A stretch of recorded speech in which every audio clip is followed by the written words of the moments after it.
Madam President. The senator from Maine. Thank you, Madam President.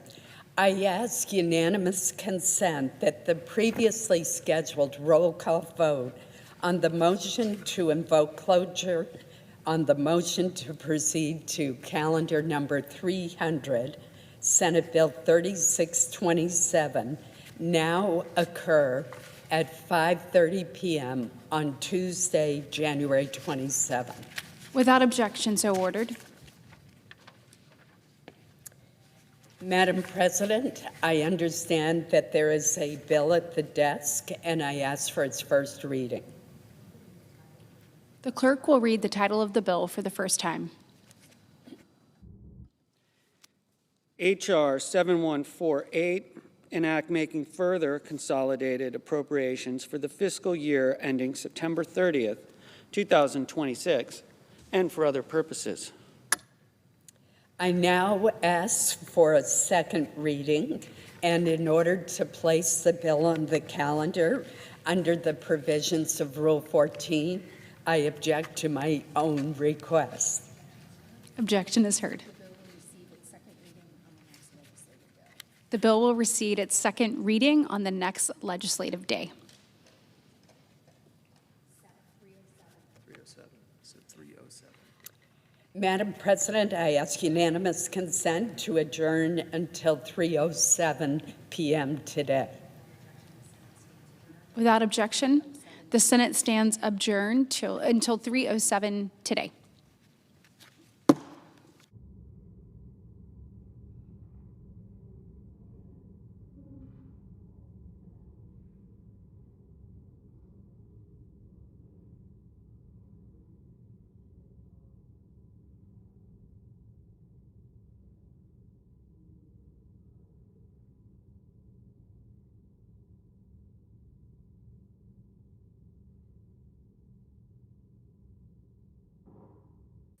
Order.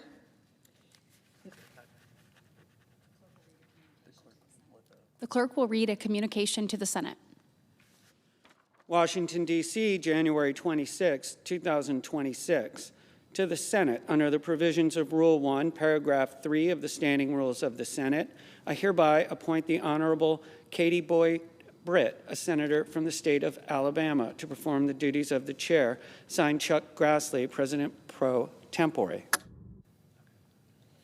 Madam President, I ask unanimous consent that the morning hour be deemed expired, the Journal of Proceedings be approved to date, the time for the two leaders be reserved for their use later in the day, and that the Senate be in a period of morning business, with senators permitted to speak therein for up to 10 minutes each. Without objection, so ordered.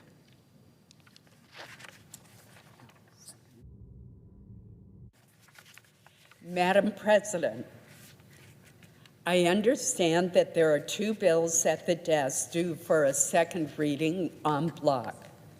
The senator is correct. The clerk will read the titles of the bills for the second time en bloc.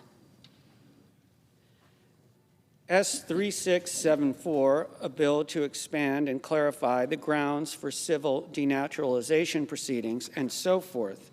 H.R. 7148, an act making further consolidated appropriations for the fiscal year ending September 30th, 2026, and for other purposes.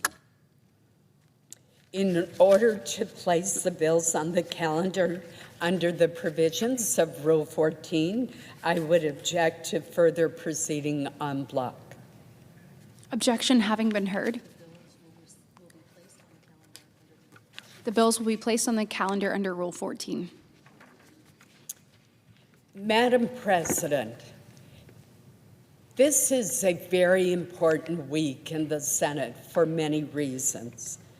We will be voting on whether to proceed to the final 6-bill package of appropriations bills sent to us by the House of Representatives. This package includes the following full-year funding bills for the Department of Defense, Financial Services and General Government, Homeland Security, Labor, Health and Human Services, and Education, National Security, Department of State, and related programs, and Transportation and Housing and Urban Development. Madam President, as a valued and important member of the Appropriations Committee, you know well that these are fiscally responsible bills that reflect many months of hard work and deliberation from members from both parties and from both sides of the Capitol. They reflect input from nearly every senator. Our subcommittees received more than 31,000 requests from senators for these 6 bills alone. Over the last months, our subcommittees have worked through all of these requests and done a great deal of important work. They've also worked hard on a bipartisan basis with their House counterparts to reconcile House and Senate priorities for these bills, as well as those of the administration. This was not an easy task. In developing the final fiscal year 2026 appropriations bills, the House and Senate committees worked from a top line that is less than what Congress would spend under a continuing resolution. Priorities were realigned, difficult decisions were made. This process resulted in successful bipartisan votes in the House of Representatives to approve these 6 bills. Now, Madam President, it is the Senate's turn to show that we can work together in a bipartisan manner to finish the job.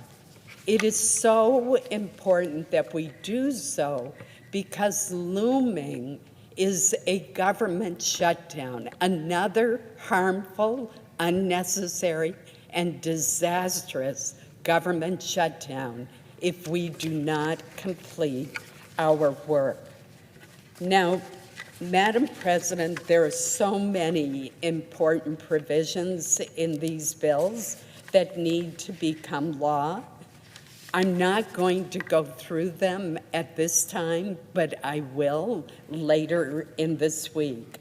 Let me say, Madam President, that the tragic death of Alex Petrie has refocused attention on the Homeland Security bill, and I recognize that and share the concerns. I do want to point out to my colleagues that there are many safeguards that have been put in this bill that I would encourage them to review, and that the vast majority of the funding in this bill, more than 80%, is for non-immigration and non-border security functions. It includes, for example, funding for FEMA. We've just gone through a horrific storm that has caused a lot of damage, and FEMA is very important. It includes funding for TSA. Those of us who travel back and forth through our home states every weekend are well aware of the work of TSA in keeping us safe. It includes funding for cybersecurity and physical infrastructure protection. And important to the states of the presiding officer and the state of Maine, it includes funding for the U.S. Coast Guard. So, Madam President, I know that there will be many more speeches and discussions of all of the bills that are included in this package, but let me just say that I hope we can come together in a constructive way to get this done and to ensure that we do not lurch into a dangerous and detrimental government shutdown. So that is my goal, and I look forward to working with our colleagues this week to accomplish that objective. Thank you, Madam President. As I said, I will have more to say on each of the bills as the week progresses. Thank you.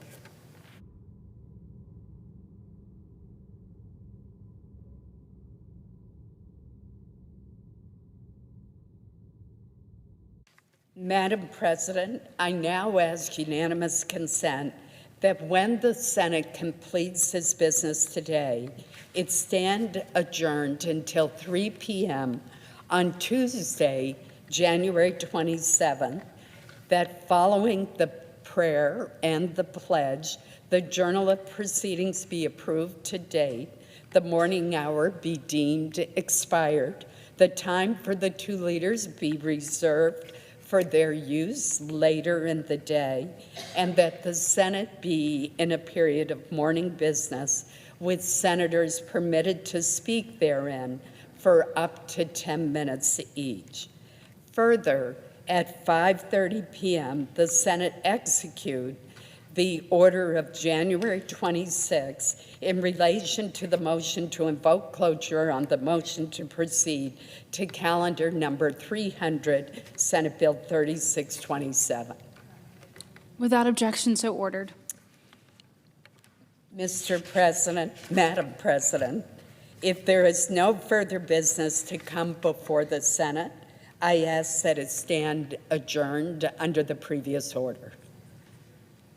The Senate stands adjourned until 3 p.m. tomorrow.